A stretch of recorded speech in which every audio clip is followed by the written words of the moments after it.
እናትም አባትም ከቶ የአረብ ሀገሯ እህቴ ይሄን ቪዲዮ እስከ መጨረሻው ድረስ አዳምጪ። ከፍቶኛል። እናትም አባትም ከቶኛል። ጉልበቴን በልቶ እንደ ሳሙ የቀለጥኩለትን ቤተሰብ ከቶኛል። ወንድሞቼም እናትም አባቴም ባለቤቴ ሁሉም ከቶኛል።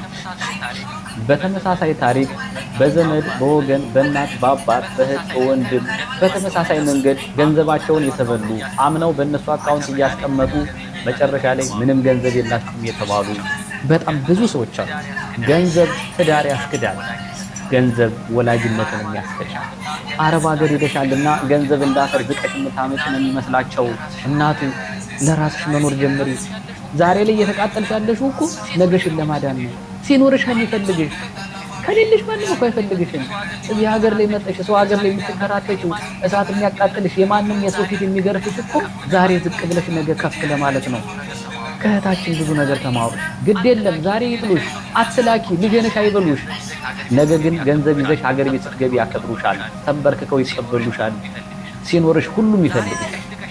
ዛሬ ልከሽ ዛሬ ተወደሽ ነገ ሀገር ቤት ስትገቢ ባዶ ትቀሪያለሽ። አስቢ።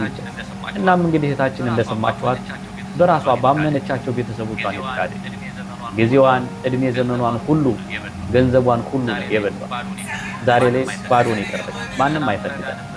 ትናንት ረዳ ነበር፣ ብዙዎች ይደውሉላት ነበር፣ ይፈልጓት ነበር። ዛሬ ላይ ገንዘቧን ከጨረሱ በኋላ ግን ማንም አይፈልጋት። ማንም ወላጅስ ቢሆን ሲኖርህ አይደል እንደሚወድ ህይወት አላስተምራችሁ ብሎ እንጂ ብዙዎቻችሁ እኮ ከሌላ ሰው መማር ነው።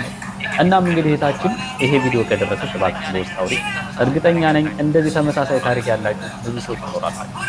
እስኪ በውስጥ ጻፉልኝ።